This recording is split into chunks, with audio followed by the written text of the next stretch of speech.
கதையில் அழகான அடர்ந்த காட்டில் எல்லா விலங்குகளும் பேசி சந்தோஷமாக சிரிச்சிட்டு இருந்தாங்களாம். அப்போ தான் அவங்க ஃப்ரெண்டாக தேவதை வந்தாங்களாம். அவங்கள பார்த்த விலங்குகளுக்கு ரொம்ப சந்தோஷம். ஏன்னா அவங்க எப்போ வந்தாலும் ஏதாவது ஒரு நல்ல செய்தி எடுத்துகிட்டு தான் வருவாங்களாம். அதனால் அங்கேருந்து விலங்குகள்லாம் என்னன்னு ஒரு ஆர்வத்தோடு கேட்டாங்க. அதுக்கு அந்த தேவதை, என்னோட பிறந்தநாள் விழாக்கு உங்களை எல்லாரையும் கூப்பிட தான் வந்தேன் அப்படின்னு சொன்ன உடனே போதுமே அந்த விலங்குகளுக்கு எல்லாத்துக்குமே சந்தோஷம். ஒரு வேகத்தோட ஒரு பரபரப்போட விழாக்கு கிளம்ப ஆரம்பிச்சாங்க. ஆனால் ஆமை மட்டும் கிளம்பலையாம். அதை பார்த்தம்மா நீ வரலையான்னு போய் கேட்டுச்சான். அந்த ஆமை, என்னோட அழகான வீட்டை விட்டு நான் வரமாட்டேன் அப்படின்னு சொல்லிச்சான். அதை கேட்ட மானுக்கு ரொம்ப கவலையாக போச்சு. ஆனால் அதுக்கு போகணுன்னு ஆர்வம் இருக்குது. அதனால அது கிளம்பி போயிடுச்சு.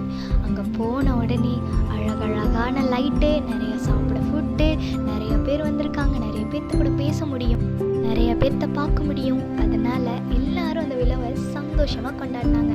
விழாவும் நல்லபடியாக முடிஞ்சுது. அப்போ தான் அந்த தேவதை கண்டுபிடிச்சாங்க ஆமை தன்னோட விழாக்கு வரவே இல்லைன்னு.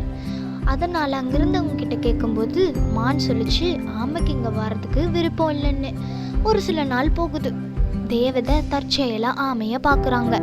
அப்போ ஆமைக்கிட்ட கேட்கும்போது ஆமா அப்பவும் நீ அழகான வீட்டை விட்டுட்டு வர எனக்கு விருப்பம் இல்லைன்னு சொல்லிடுச்சான்.